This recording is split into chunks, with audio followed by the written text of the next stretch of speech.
जय हिंद। मैं रवि मिश्रा आप सभी के लिए एक नया वीडियो लेके आया हूँ। जीवाणुओं का आर्थिक महत्व, इकोनॉमिक इम्पोर्टेंसी ऑफ बैक्टीरिया। हम सब जीवाणु पढ़ रहे हैं, तो हमें अब ये जानना है कि इन जीवाणुओं का हमारे दैनिक जीवन में क्या महत्व है। और आर्थिक महत्व जब पूछा जाता है, इकोनॉमिक इम्पोर्टेंसी, तो इसमें हम लाभ और हानि, यूज़फुल भी लिखते हैं, और इससे हमें लॉस क्या होता है, हानि क्या होती है, यह भी लिखते हैं। तो आते हैं, ज़्यादा समय न लेते हुए आप सब वीडियो को लाइक, सब्सक्राइब और शेयर ज़रूर कीजिएगा। बढ़ते हैं, ज़्यादा लंबा वीडियो ना हो जाए। शुरुआत होता है जीवाणुओं का आर्थिक महत्व, इकोनॉमिक इम्पोर्टेंसी ऑफ बैक्टीरिया। तो मैंने जैसे बताया कि लाभदायक और हानिकारक दोनों क्रियाएं जीवाणुओं द्वारा होती हैं, इसका हमें अध्ययन करना है। तो ये है हमारी इकोनॉमिक इम्पोर्टेंसी। पहला आता है लाभप्रद जीवाणु, या इनकी लाभप्रद क्रियाएं क्या होती हैं, यूज़फुल एक्टिविटीज़। जीवाणुओं द्वारा निम्नलिखित एक्टिविटीज़ होती है। पहला है भूमि उर्वरता में, इन सॉइल फर्टिलिटी। कुछ जीवाणु भूमि की उर्वरा शक्ति को बढ़ाते हैं, जो निम्नलिखित प्रकार के हैं।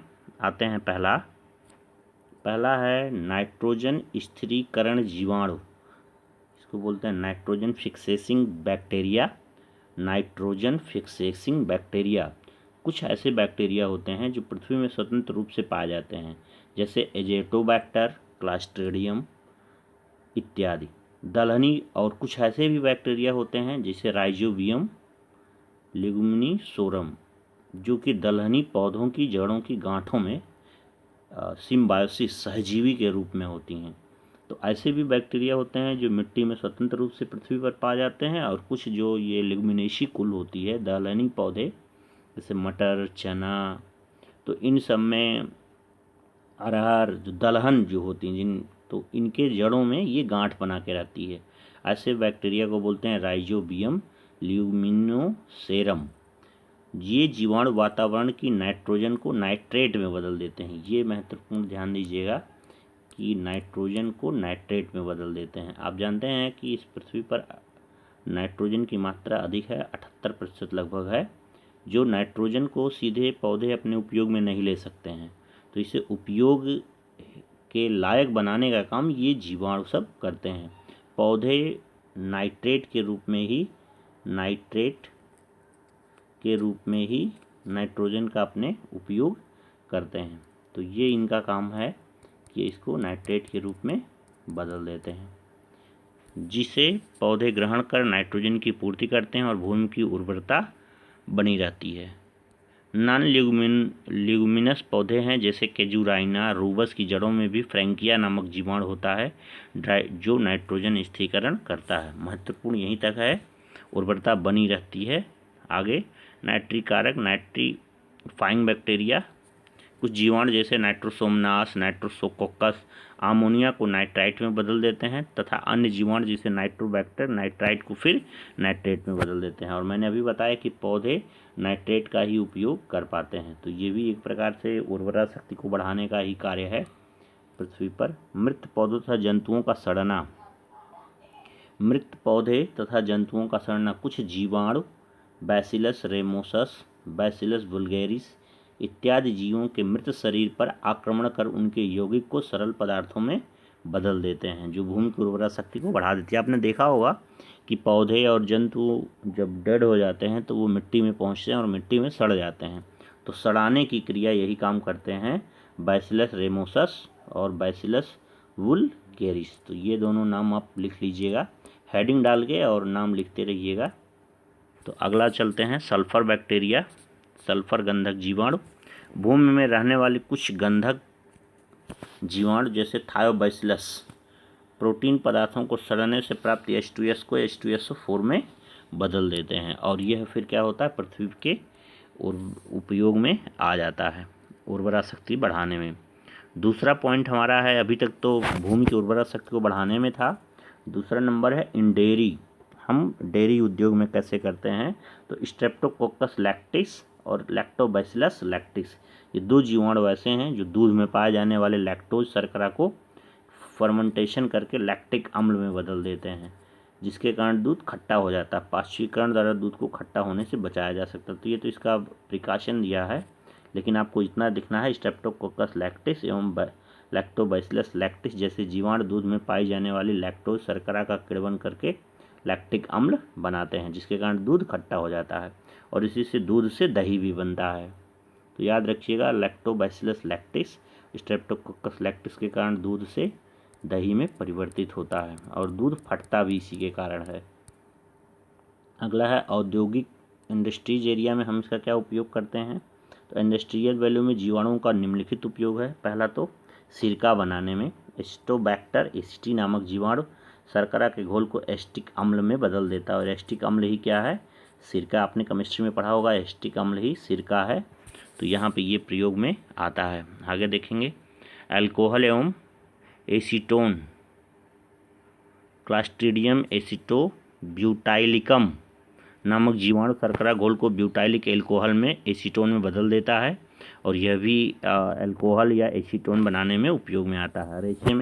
रेशे में आप जानते हैं, गांव में आपने देखा होगा कि पटसन जो जूट होता है और उसे हम पानी में रात में भिगो देते हैं और सुबह उसका उपयोग करते हैं, तो उससे रेशा निकाला जाता है, रस्सी भरा जाता है। तो क्लास्ट्रीडियम जाति के जो स्पीसीज होती है, इनके जीवाणु जूट, पटसन, सन आदि के जल में सड़ा देते हैं। इनको पीट कर इनसे रेशे अलग किए जाते हैं। टोबैको, अगला है तंबाकू उद्योग में टोबैको इंडस्ट्रीज में बैसिलस मेगाथीरियम इत्यादि जीवाणु द्वारा तंबाकू की पत्ती को सुगंधित और स्वादयुक्त बनाया जाता है। एक बड़ी आश्चर्य बात आप देखेंगे, चाय उद्योग में भी इसका उपयोग होता है। माइक्रोकोकस कैंडिडेंस नामक जीवाणु चाय की पत्तियों पर फर्मेंटेशन की क्रिया करके इसका स्वाद बढ़ाता है। चमड़ा उद्योग में भी इसका उपयोग होता है। कुछ जीवाणु जंतुओं की त्वचा पर पाए जाने वाले वसा का विघटन कर देते हैं और बालों को अलग कर देते हैं। चमड़ा प्रयोग में योग्य आ जाता है। अन्य पदार्थों में जैसे आपने सुना होगा कि आजकल विटामिन भी से बनाए जा रहे हैं। Lysine, vitamin B2, vitamin B12, C, dextran संश्लेषण भी जीवाणुओं द्वारा होता है। कुछ जीवाणु औषधि, ये मोस्ट इम्पॉर्टेंट है, चौथा नंबर। कुछ जीवाणु स्ट्रेप्टोमाइसिन, टेरामाइसिन, यहाँ पे टेरामाइसिन है, ये देखिए यहाँ पे दब लिखते समय हो गया है ऐसा। टेरामाइसिन आती है, आँख की दवा आती है। स्ट्रेप्टोमाइसिन आती है, क्लोरोमाइसिन आती है, नियोमाइसिन, ओरोमाइसिन इत्यादि प्रतिजैविक एंटीबायोटिक मेडिसिन होती है।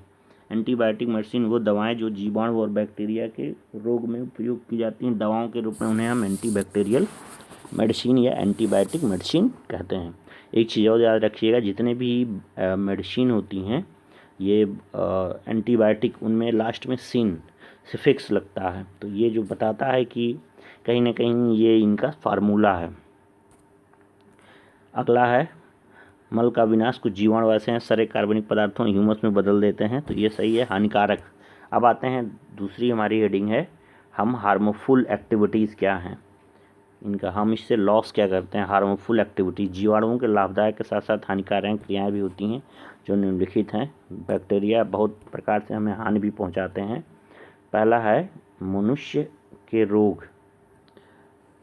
जीवाणु मनुष्य में भयानक रोग उत्पन्न करते हैं। कुछ जीवाणु उनके द्वारा विभिन्न, जैसे हैजा आपने सुना होगा, कॉलरा वेब्रियो कोलेरी द्वारा, ये पहला वाला। अतिसार जिसे आप पेचिस बोलते हैं, तो बैसिलस कोलाई द्वारा।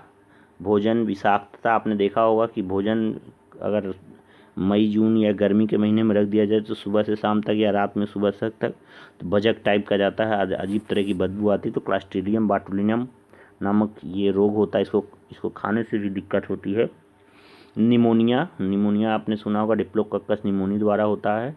लेप्रेसी कुष्ठ रोग। कोढ़ जिसको बोलते हैं कोढ़, ये माइक्रोबैक्टीरियम लेप्री द्वारा होता है। टाइफाइड साल्मोनेला टाइफी द्वारा होता है, साल्मोनेला टाइफी द्वारा, यहाँ पे साल्मोनेला टाइफाइड होता है। टीबी तपेदिक रोग, TB bacterium of tuberculosis, mycobacterium tuberculosis नामक जीवाणु द्वारा ये होता है। टिटनेस क्लास्ट्रीडियम टिटैनी द्वारा होता है। टिटनेस देखा होगा आपने, टिटनेस क्या होता है, जैसे जंग लगी हुई कोई कील या चाकू या इस तरह से कुछ जानवरों के काटने से भी टिटनेस का सुई लगाए जाते हैं। तो टिटेनस क्लस्ट्रीडियम टिटेनी द्वारा। सिफिलिस ट्रिपेनोपेलिडियम, सिफिलिस रोग होता है, ये जेनाइटल डिजीज़ है। प्लेग पास्चुरेला पेस्टीज नामक बैक्टीरिया द्वारा प्लेग होता है।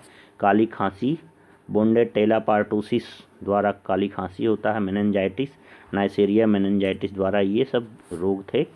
आप इन्हें एक बार और देख लें इत्मीनान से, और इसे लिख भी लीजिएगा सभी रोगों के नाम। अगला है जानवरों में, भेड़ों में एंथ्रेक्स रोग, बैसिलस एंथ्रेसिस, जानवरों का ब्लैक रोग क्लस्ट्रीडियम चेवाई, ये सब रोग होते हैं। तो भेड़ के एंथ्रेक्स और जानवरों का ब्लैक लेग, ये भी जीवाणुओं द्वारा होता है। पौधों में रोग उत्पन्न, नींबू का कैंकर जैंथोमोनास सिट्री द्वारा नींबू का कैंकर होता है। आलू की म्लानी सुडोमोनास सोलेमिनेसेरम द्वारा ये चीज़ होता है। आलू में आलू की म्लानी रोग होता है। अगला है सेब का अंगमारी, सेब का अंगमारी, यह रोग होता है इरविनिया एमाइलोवोरा, ये भी एक जीवाणु है। इधर ध्यान देंगे, इधर इस साइड में रोगों के नाम लिखा है और इधर लिखा है जीवाणुओं के नाम जिससे ये रोग होता है। चावल की अंगमारी है, गन्ने की लालधारी, भूमि की उर्वरता कम करने के थायोबैसिलस डीनाइट्रिफिकेशन इत्यादि हैं। तो देखिए नाइट्रेट का जो पौधे में उपयोग किया जाता है, इसको नाइट्राइट और स्वतंत्र नाइट्रोजन में बदल देते हैं जिससे भूमि की उर्वरा शक्ति, ये उल्टा क्रिया करता है। उसमें नाइट्रोजन को नाइट्रेट में बदला जाता था, इसमें डीनाइट्रिफिकेशन, ये याद रखिएगा कि डीनाइट्रिफिकेशन में क्या होता है कि नाइट्रेट जो पौधे जिस रूप में नाइट्रोजन का उपयोग करते हैं, इसे हम उल्टी दिशा में कन्वर्ट कर देते हैं नाइट्राइट और स्वतंत्र नाइट्रोजन में, तो उर्वरा शक्ति की कमी हो जाती है। भोजन का नाश क्लस्ट्रीडियम बाटुलिनियम, अभी मैंने बताया, मांस एवं दूसरे अधिक प्रोटीन पदार्थों को नष्ट कर देता है। कपास का नाश स्पाइरोकीट साइटोफेज रुई के रेशों को नाश करता है। पेनिसिलिन का नाश, कुछ जीवाणु पेनिसिलिन को नष्ट करते हैं। तो बस इतना ही है, और इसके बाद आप इसको सब्सक्राइब कर दीजिएगा और इसे पूरा का पूरा वीडियो देखिएगा, फुल स्क्रीन में वीडियो देखिएगा। बाकी बहुत बहुत धन्यवाद आप सभी को सुनने और देखने के लिए, धन्यवाद।